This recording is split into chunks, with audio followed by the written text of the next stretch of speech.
할렐루야, 2026년 5월 7일 참소망의 아침이 밝았습니다. 오늘 함께 부를 찬양은 찬송가 313장 내 임금 예수 내 주여입니다. 찬양하시면서 오늘도 예배로 나아가시겠습니다.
오늘 하나님께서 우리들에게 주시는 말씀은 창세기 37장 1절에서 17절까지 말씀입니다. 함께 봉독하시겠습니다. 야곱이 가나안 땅 곧 그의 아버지가 거류하던 땅에 거주하였으니 야곱의 족보는 이러하니라. 요셉이 17세의 소년으로서 그의 형들과 함께 양을 칠 때에 그의 아버지의 아내들 빌하와 실바의 아들들과 더불어 함께 있었더니 그가 그들의 잘못을 아버지에게 말하더라. 요셉은 노년에 얻은 아들이므로 이스라엘이 여러 아들들보다 그를 더 사랑하므로 그를 위하여 채색 옷을 지었더니 그의 형들이 아버지가 형들보다 그를 더 사랑함을 보고 그를 미워하여 그에게 편안하게 말할 수 없더라. 요셉이 꿈을 꾸고 자기 형들에게 말하매 그들이 그를 더욱 미워하였더라. 요셉이 그들에게 이르되 청하건대 내가 꾼 꿈을 들으시오. 우리가 밭에서 곡식단을 묶더니 내 단은 일어서고 당신들의 단은 내 단을 둘러서서 절하더이다. 그의 형들이 그에게 이르되 내가 참으로 우리의 왕이 되겠느냐 참으로 우리를 다스리게 되겠느냐 하고 그의 꿈과 그의 말로 말미암아 그를 더욱 미워하더니 요셉이 다시 꿈을 꾸고 그의 형들에게 말하여 이르되 내가 또 꿈을 꾼즉 해와 달과 11별이 내게 절하더이다 하니라. 그가 그의 꿈을 아버지와 형들에게 말하매 아버지가 그를 꾸짖고 그에게 이르되 내가 꾼 꿈이 무엇이냐? 나와 내 어머니와 내 형들이 참으로 가서 땅에 엎드려 내게 절하겠느냐? 그의 형들은 시기하되 그의 아버지는 그 말을 간직해 두었더라. 그의 형들이 세겜에 가서 아버지의 양떼를 칠 때에 이스라엘이 요셉에게 이르되 내 형들이 세겜에서 양을 치지 아니하느냐? 너를 그들에게로 보내리라. 요셉이 아버지에게 대답하되 내가 그리하겠나이다. 이스라엘이 그에게 이르되 가서 내 형들과 양떼가 다 잘 있는지를 보고 돌아와 내게 말하라 하고 그를 헤브론 골짜기에서 보내니 그가 세겜으로 가니라. 어떤 사람이 그를 만난즉 그가 들에서 방황하는지라. 그 사람이 그에게 물어 이르되 내가 무엇을 찾느냐? 그가 이르되 내가 내 형들을 찾으오니 청하건대 그들이 양치는 곳을 내게 가르쳐 주소서. 그 사람이 이르되 그들이 여기서 떠났느니라. 내가 그들의 말을 들으니 도단으로 가자 하더라 하니라. 요셉이 그의 형들의 뒤를 따라가서 도단에서 그들을 만나니라. 아멘. 오늘도 새벽 기도회에 동참하시는 모든 참소망의 성도들에게 하나님께서 부어주시는 크신 은혜와 축복이 가득하시기를 축원합니다. 어제 우리는 성경을 통해 에서, 즉 에돔 족속과 그들의 가문에 대해서 그리고 세일산을 통해 깨닫게 되는 그런 영적 은혜를 경험하였습니다. 이어서 오늘은 다시 야곱과 그의 아들, 그 아들 중에 특별히 요셉의 이야기가 시작이 됩니다. 성경은 36장에서 에서는 세상적인 풍요를 찾아 세일산으로 떠나 에돔 족속을 이루었음을 기록하였습니다. 그리고 바로 이어지는 다음 장인 오늘 본문 37장에선 야곱은 가나안 땅에 거주하였음을 기록하면서 이 두 족보의 가문의 대조를 보여주고 있습니다. 에서는 하나님의 언약과는 상관없이 자신이 원하는 대로 자신이 좋아 보이고 안전하다고 생각되는 곳 세일산에 거주했죠. 그러나 야곱은 달랐습니다. 비록 그는 나그네와 같은 삶이었지만 하나님의 언약이 머무는 가나안을 선택합니다. 이는 성도된 우리가 선택해야 하는 그런 모습이죠. 세상의 화려함이나 자신이 생각하기에 좋아 보이는 곳을 선택하는 것이 아니라 하나님의 약속에 있는 자리를 선택해야 하는 것입니다. 이렇게 야곱은 그의 아버지 이삭이 거류하던 땅, 하나님의 언약이 있는 땅인 가나안에서 그의 가문을 꾸려가야 합니다. 에서보다는 한참 늦었지만 하나님의 말씀 안에서 언약 안에서 선택받은 백성답게 살아가야 하죠. 그리고 성경은 이제 야곱의 족보에 대해서 언급을 합니다. 그런데 야곱의 족보에라고 시작하면서 정작 그 이야기는 요셉의 이야기가 나옵니다. 이는 야곱의 남은 인생에서 생애에서 그리고 앞으로 야곱으로 이어지는 이 이스라엘 족속에서 요셉이 차지하는 역할이 크기 때문이죠. 우리가 이미 알다시피 요셉의 삶을 통해 야곱 가문, 즉 이스라엘 가문 전체가 보존될 것이기 때문에 요셉의 이야기로 시작하는 것이겠죠. 자, 2절 후반부와 3절과 4절을 보시면 요셉의 형들이 이제 요셉을 미워하는 이유에 대해서 친절하게 설명을 해놓고 있는데요. 요셉은 형들과 함께 양을 칠 때 형들이 잘못하는 부분에 대해서 아버지 야곱에게 일러 보고하였습니다. 어린 동생이 아버지에게 귀여움을 받으며 하는 행동이라고는 볼 수 없을 것 같아요. 학자들은 첫째인 르우벤과 11번째인 요셉의 나이 차이를 약 6세에서 7세 정도로 그 차이가 추정을 하고 있어요. 즉 형들이 모두 요셉과 나이 차이가 그렇게 크게 나지 않는 그런 또래 집단을 형성하고 있었다는 것이죠. 그렇기 때문에 아주 어린 동생의 재롱으로는 볼 수 없는 것이죠. 또한 야곱은 요셉이 라헬과의 사이에서 태어난 아들이었고 또 노년에 얻은 아들이었기 때문에 특별히 그를 더 사랑하였습니다. 채색 옷까지 지어주면서 다른 아들들보다는 요셉을 더 사랑하였어요. 여러분, 채색 옷은 단순히 화려한 옷이라는 그런 의미만 있는 것이 아닙니다. 채색 옷이 갖고 있는 의미는 여러분, 귀족이나 지도자의 옷을 의미하는 것이죠. 소매가 길고 발목까지 내려오는 것이 특징이었는데 이것은 곧 야곱은 요셉을 장차 가문의 후계자로 여기는 그런 마음을 노골적으로 드러내 보인 것이죠. 그리고 야곱은 요셉에게는 양치는 일을 주로 시키기보다는 양치는 일을 하긴 했지만 그 비중이 감시자의 역할의 비중이 더 컸음을 우리가 성경을 읽다 보면 발견할 수 있습니다. 특별히 13절을 보시면 형들이 10명의 형들은 다 양을 치러 세겜으로 갔지만 요셉은 그때 함께 동행하지 않았어요. 그 이유가 있겠죠. 그리고는 뒤늦게 감시자 혹은 감독자로 요셉을 형들에게 그렇게 보냅니다. 이렇게 요셉에 대한 편애는 다른 아들들도 다 보고 느낄 수 있을 정도로 눈에 보일 정도였다라는 거예요. 이런 이유로 다른 아들들은 요셉을 미워하여서 그에게 맘 편하게 얘기할 수 없었습니다. 항상 가시가 돋았던 것이죠. 이런 아버지의 편애라는 가정 내의 불화의 그런 씨앗이 자라가고 있는 가운데 어느 날 요셉은 두 번의 꿈을 꾸게 됩니다. 첫 번째 꿈은 6절부터 시작이 되죠. 밭에서 곡식을 묶는 지극히 일상적인 삶에 대한 꿈입니다. 이런 훗날 애굽에서 요셉이 곡식, 그러니까 양식이 되겠죠. 이것을 통해서 그들의 형제들의 살고 죽는 문제, 생사의 결정을 쥐게 될 그런 경제적, 실질적인 통치권을 상징하고 있음을 보여줍니다.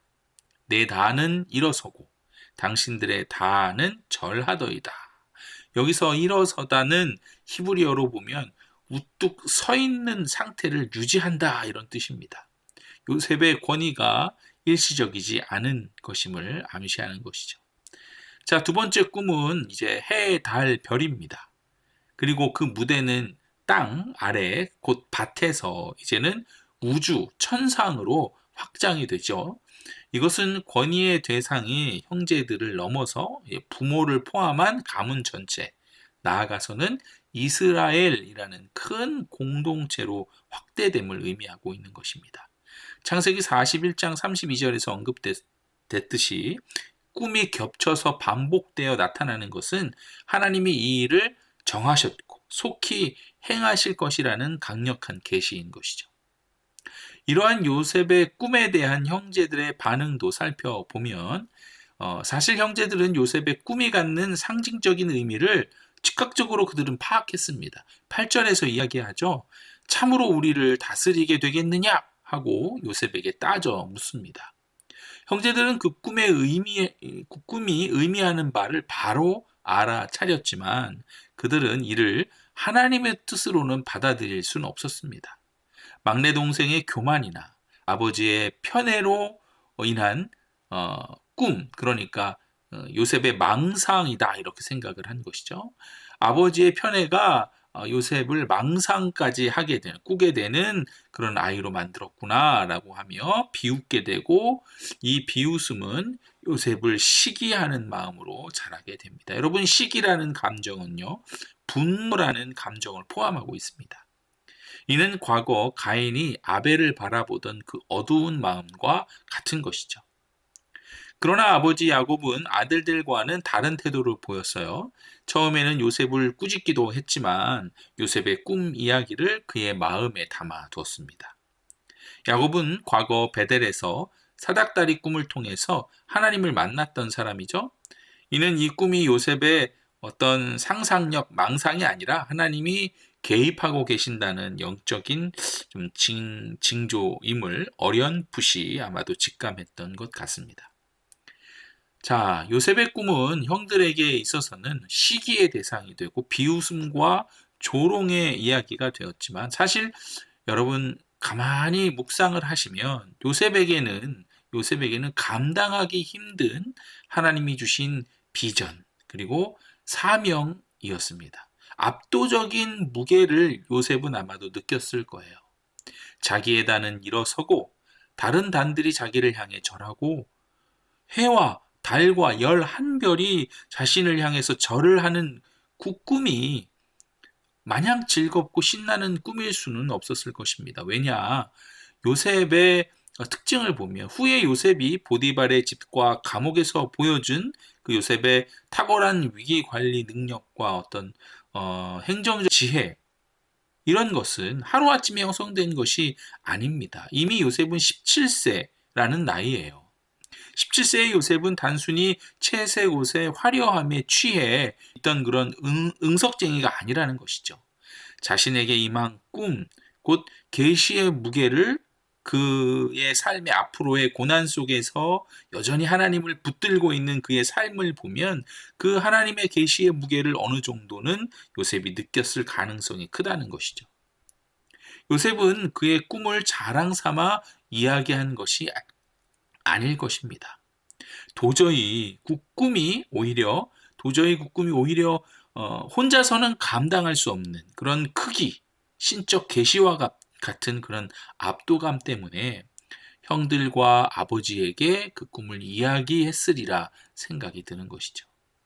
아버지의 편애와 요셉의 꿈 이야기로 인해 형들은 그러나 요셉을 더욱 시기하고 미워하게 됐습니다.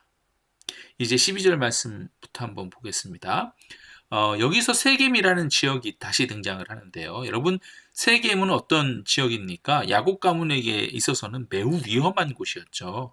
과거 시므온과 레위가 그곳 사람들을 학살했던 사건 34장에 나오는데요.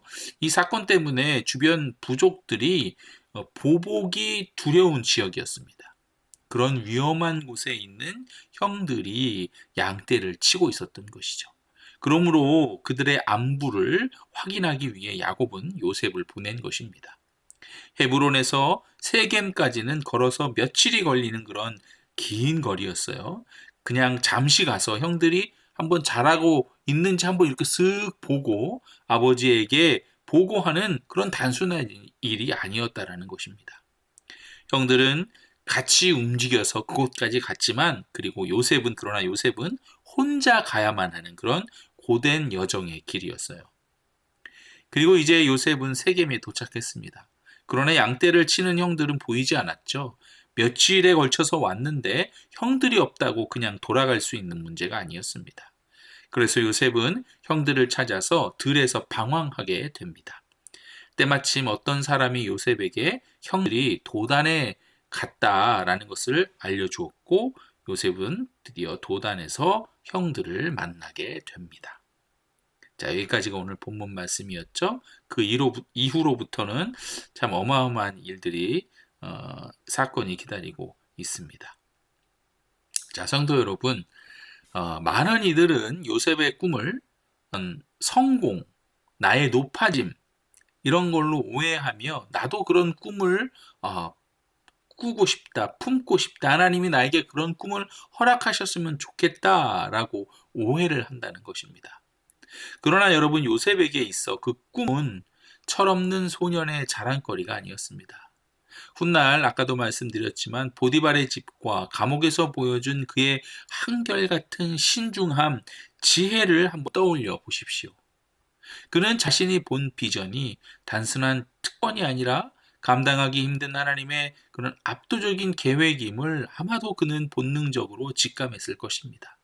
그러기에 요셉이 꿈을 모든 가족들에게 발설한 것은 그가 우쭐대기 위함이 아니었어요. 도저히 혼자서는 감당할 수 없는 하나님의 계시였기에 그 압박감 때문에 두렵고 떨리는 마음으로 가장 가까운 가족들을 불러서 털어놓은 것이죠.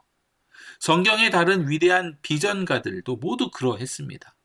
한 가지만 예를 들자면 마치 처녀의 몸으로 아들을 낳으리라 라는 천사의 계시를 받은 고지를 들었던 마리아와도 같습니다.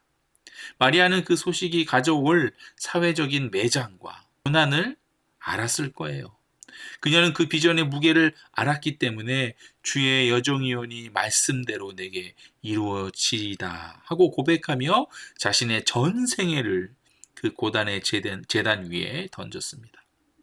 요셉 역시 마찬가지죠. 비록 하나님이 보여주신 공동체를 향한 구원이라는 사명, 이것을 완전히 깨닫는 것은 조금 뒤에 이루어지는 일이지만 그는 하나님께서 보여주신 그 꿈, 그 비전의 반대 방향으로 도망가지 않았다라는 것입니다. 비전을 주신 분이 있으니 그 비전을 이루실 그 정한 때가 반드시 있음을 믿었기에 앞으로 요셉에게 펼쳐질 상상하기도 힘든 그 파도 가운데서도 하나님의 동행하심을 붙들고 세상을 살리실 그 하나님의 사명에 자신을 던졌던 것입니다. 사랑하는 성도 여러분, 오늘 여러분이 가슴에 품고 있는 그 꿈은 무엇일까요? 그 꿈이 혹시 나만의 안위와 성공을 위한 그런 채색 옷은 아닐까요? 하나님이 주시는 진짜 비전은 나를 증명하는 것이 아니라, 나를 나타내는 것이 아니라 나를 통해 누군가를 살리는 것입니다. 요셉이 꾼 그 꿈은 높은 자리에 앉게 되는 그런 꿈이 아니었다라는 거예요. 비록 높은 자리에 앉았죠. 하지만 중요한 것은 그 요셉의 꿈은 수많은 생명을 살리는 사명의 무게를 보여준 꿈이었다라는 것을 우리가 기억해야 하는 것입니다. 참소망의 성도 여러분이 걷고 있는 이 예수의 길 또한 한 영혼을 살리는 그 구원의 길이 되어야 함을 우리가 믿음으로 그렇게 붙들기를 원합니다. 오늘도 이 사명의 비전을 가슴에 품고 세상 속으로 당당히 나아가시기를 주님의 이름으로 간절히 축원합니다. 이 시간 함께 기도하시겠습니다. 사랑의 하나님, 감사를 드립니다.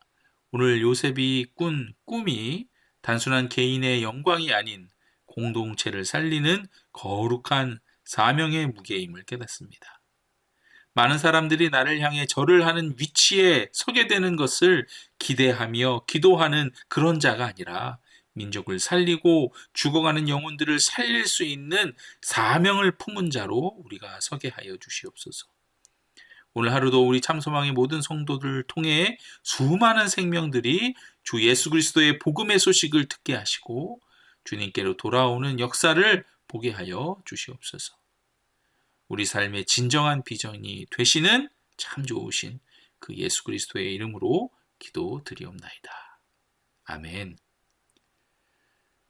아멘. 오늘 함께 보실 맥체인 성경 읽기는요, 민수기 15장, 시편 51편, 이사야 5장, 그리고 히브리서 12장 말씀입니다.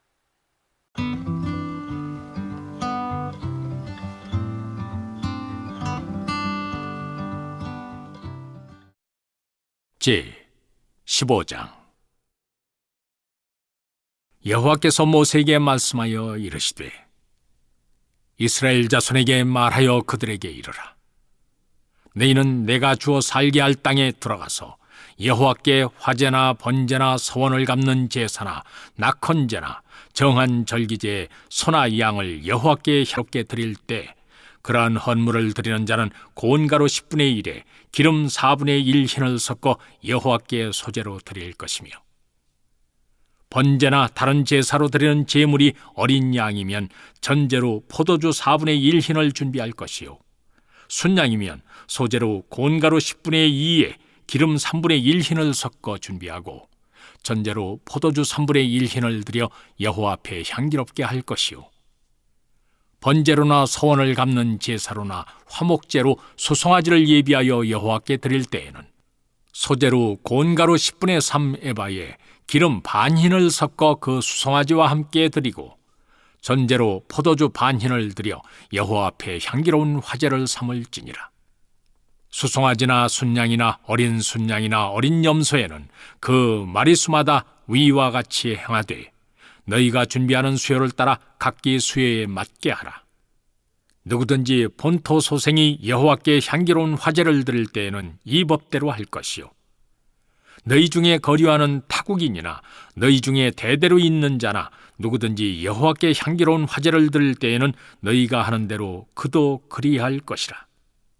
회중 곧 너희에게나 거류하는 타국인에게나 같은 율례이니 너희의 대대로 영원한 율례라. 너희가 어떠한 대로 타국인도 여호와 앞에 그러하리라.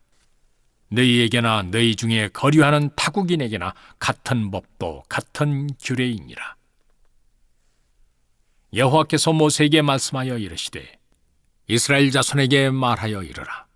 너희는 내가 인도하는 땅에 들어가거든 그 땅의 양식을 먹을 때 여호와께 거제를 드리되 너희의 처음 익은 곡식 가루떡을 거제로 타작마당의 거제같이 들어드리라. 너희의 처음 익은 곡식 가루떡을 대대의 여호와께 거제로 드릴지니라. 너희가 범죄하여 여호와가 모세에게 말씀하신 이 모든 명령을 지키지 못하되 곧 여호와께서 모세를 통하여 너희에게 명령한 모든 것을 여호와께서 명령한 날 이후부터 너희 대대에 지키지 못하여 회중이 부지 중에 범죄하였거든 온 회중은 수송아지 한 마리를 여호와께 향기로운 화제로 드리고 규례대로 소제와 전제를 드리고 순념소 한 마리를 속죄제로 드릴 것이라. 제사장이 이스라엘 자손의 온 회중을 위하여 속죄하면 그들이 사함을 받으리니 이는 그가 부지 중에 범죄함이며 또 부지 중에 범죄함으로 말미암아 헌물 곧 화제와 속죄제를 여호와께 드렸습니다. 이스라엘 자손의 온 회중과 그들 중에 거류하는 타국인도 사함을 받을 것은 온 백성이 부지 중에 범죄하였음이니라. 만일 한 사람이 부지 중에 범죄하면 1년 된 암염소로 속죄제를 드릴 것이요 제사장은 그 부지 중에 범죄한 사람이 부지 중에 여호와 앞에 범한 죄를 위하여 속죄하여 그 죄를 속할지니 그리하면 사함을 얻으리라. 이스라엘 자손 중 본토 소생이든지 그들 중에 거류하는 타국인이든지 누구든 부지 중에 범죄한 자에 대한 법이 동일하거니와 본토인이든지 타국인이든지 고의로 무엇을 범하면 누구나 여호와를 비방하는 자니 그의 백성 중에서 끊어질 것이라. 그런 사람은 여호와의 말씀을 멸시하고 그의 명령을 파괴하였은즉 그의 죄악이 자기에게로 돌아가서 온전히 끊어지리라.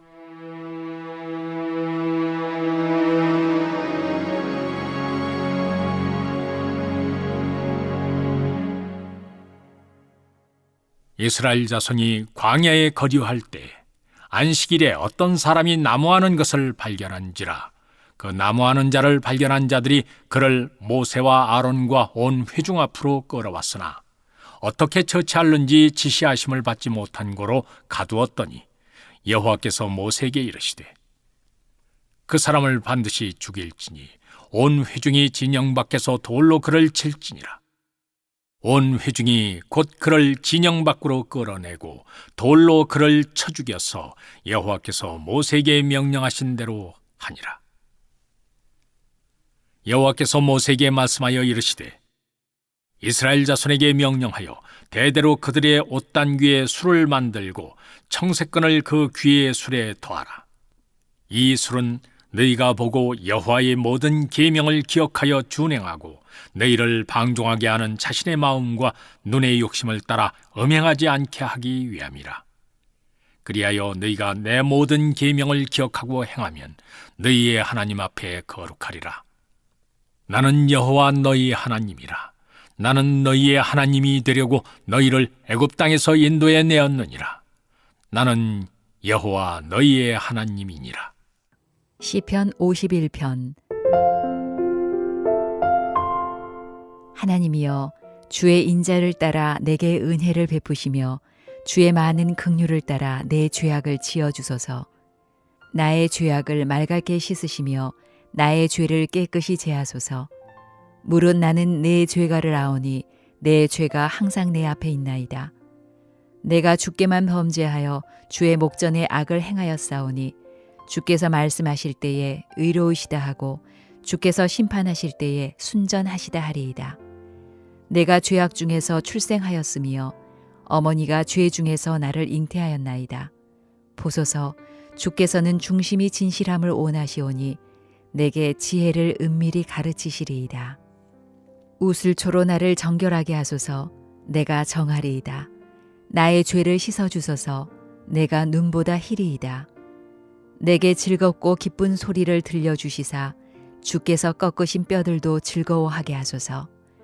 주의 얼굴을 내 죄에서 돌이키시고 내 모든 죄악을 지워주소서. 하나님이여, 내 속에 정한 마음을 창조하시고 내 안에 정직한 영을 새롭게 하소서. 나를 주 앞에서 쫓아내지 마시며 주의 성령을 내게서 거두지 마소서. 주의 구원의 즐거움을 내게 회복시켜 주시고 자원하는 심령을 주사 나를 붙드소서. 그리하면 내가 범죄자에게 주의 도를 가르치리니 죄인들이 주께 돌아오리이다. 하나님이여, 나의 구원의 하나님이여, 피 흘린 죄에서 나를 건지소서. 내 혀가 주의 의를 높이 노래하리이다. 주여, 내 입술을 열어주소서. 내 입이 주를 찬송하여 전파하리이다. 주께서는 제사를 기뻐하지 아니하시나니 그렇지 아니하면 내가 드렸을 것이라. 주는 번제를 기뻐하지 아니하시나이다. 하나님께서 고하시는 제사는 상한 심령이라. 하나님이여, 상하고 통회하는 마음을 주께서 멸시하지 아니하시리이다. 주의 은택으로 시온의 선을 행하시고 예루살렘 성을 쌓으소서. 그때에 주께서 의로운 제사와 번제와 온전한 번제를 기뻐하시리니 그때에 그들이 수소를 주의 제단에 드리리이다. 제 5장. 나는 내가 사랑하는 자를 위하여 노래하되 내가 사랑하는 자의 포도원을 노래하리라. 내가 사랑하는 자에게 포도원이 있으며 심히 기름진 사내로다. 땅을 파서 돌을 제하고 극상품 포도나무를 심었도다. 그 중에 망대를 세웠고 또 그 안에 술틀을 팠도다.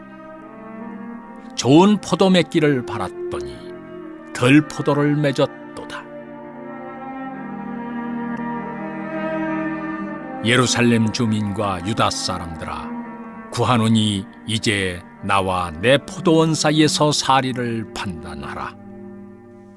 내가 내 포도원을 위하여 행한 것 외에 무엇을 더할 것이 있으리야.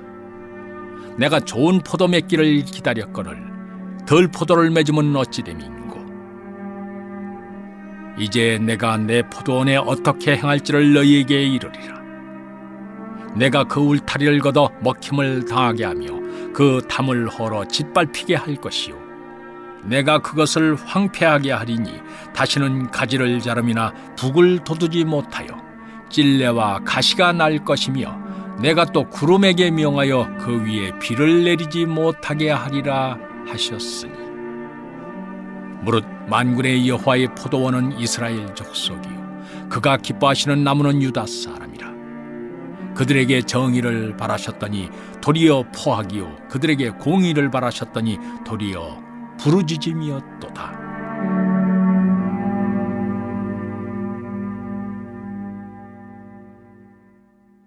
가옥에 가옥을 이으며 전토에 전토를 더하여 빈틈이 없도록 하고 이 땅 가운데서 홀로 거주하려 하는 자들은 화 있을진저. 만군의 여호와께서 내 귀에 말씀하시되, 정령이 허다한 가옥이 황폐하리니 크고 아름다울지라도 거주할 자가 없을 것이며, 열흘가리 포도원에 겨우 포도주 한 바트가 나겠고 한 호멜에 종자를 뿌려도 간신히 한 에바가 나리라 하시도다. 아침에 일찍이 일어나 독주를 마시며 밤이 깊도록 포도주에 취하는 자들은 화 있을진저.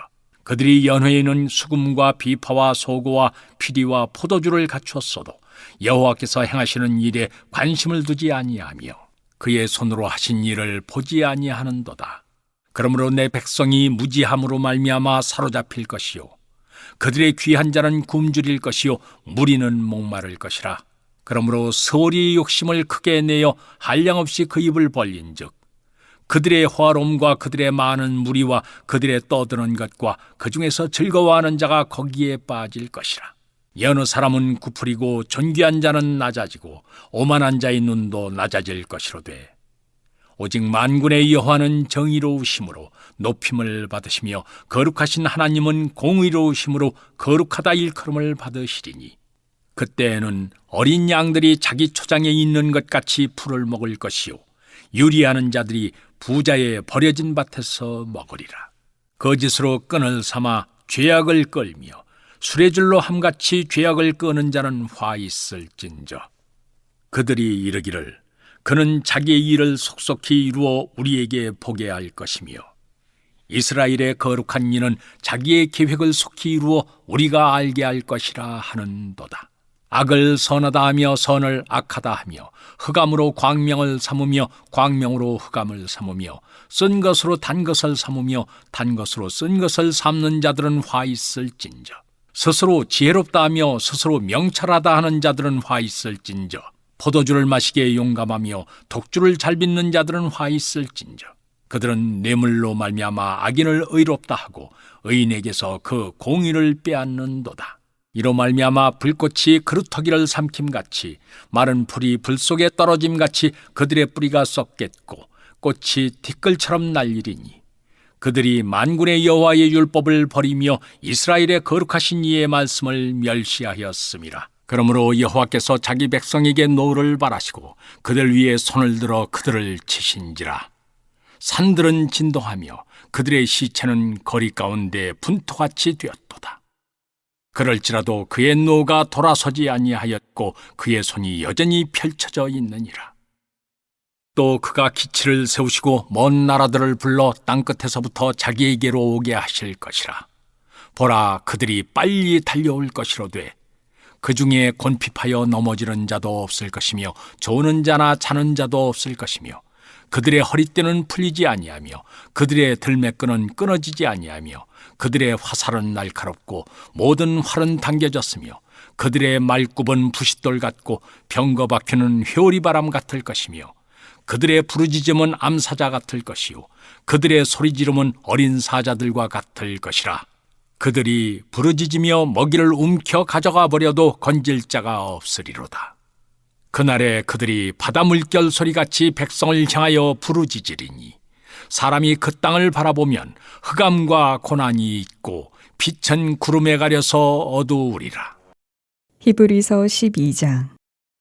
이러므로 우리에게 구름같이 둘러싼 허다한 증인들이 있으니 모든 무거운 것과 얽매이기 쉬운 죄를 벗어버리고 인내로써 우리 앞에 당한 경주를 하며 믿음의 주요 또 온전하게 하시는 이인 예수를 바라보자. 그는 그 앞에 있는 기쁨을 위하여 십자가를 참으사 부끄러움을 개의치 아니하시더니 하나님 보좌 우편에 앉으셨느니라. 너희가 피곤하여 낙심하지 않기 위하여 죄인들이 이같이 자기에게 거역한 일을 참으신 일을 생각하라. 너희가 죄와 싸우되 아직 피 흘리기까지는 대항하지 아니하고 또 아들들에게 권하는 것 같이 너희에게 권면하신 말씀도 잊었도다. 일러스되 내 아들아, 주의 징계하심을 경히 여기지 말며 그에게 꾸지람을 받을 때에 낙심하지 말라. 주께서 그 사랑하시는 자를 징계하시고 그가 받아들이시는 아들마다 채찍질하심이라 하였으니 너희가 참음은 징계를 받기 위함이라. 하나님이 아들과 같이 너희를 대우하시나니 어찌 아버지가 징계하지 않는 아들이 있으리요. 징계는 다 받는 것이오늘 너희에게 없으면 사생자요 친아들이 아니니라. 또 우리 육신의 아버지가 우리를 징계하여도 공경하였거든 하물며 모든 영의 아버지께 더욱 복종하며 살려하지 않겠느냐. 그들은 잠시 자기의 뜻대로 우리를 징계하였거니와 오직 하나님은 우리의 유익을 위하여 그의 거룩하심에 참여하게 하시느니라. 무릇 징계가 당시에는 즐거워 보이지 않고 슬퍼 보이나 후에 그로 말미암아 연단받은 자들은 의와 평강의 열매를 맺느니라. 그러므로 피곤한 손과 연약한 무릎을 일으켜 세우고 너희 발을 위하여 곧은 길을 만들어 저는 다리로 하여금 어그러지지 않고 고침을 받게 하라. 모든 사람과 더불어 화평함과 거룩함을 따르라. 이것이 없이는 아무도 주를 보지 못하리라. 너희는 하나님의 은혜에 이르지 못하는 자가 없도록 하고 또 쓴뿌리가 나서 괴롭게 하여 많은 사람이 이로 말미암아 더럽게 되지 않게 하며 음행하는 자와 혹 한 그릇 음식을 위하여 장자의 명분을 판 에서와 같이 망령된 자가 없도록 살피라. 너희가 아는 바와 같이 그가 그 후에 축복을 이어받으려고 눈물을 흘리며 구하되 버림바가 되어 회개할 기회를 얻지 못하였느니라. 너희는 만질 수 있고 불이 붙는 산과 침침함과 흑암과 폭풍과 나팔 소리와 말하는 소리가 있는 곳에 이르는 것이 아니라 그 소리를 듣는 자들은 더 말씀하지 아니하시기를 구하였으니 이는 짐승이라도 그 산에 들어가면 돌로 침을 당하리라 하신 명령을 그들이 견디지 못함이라.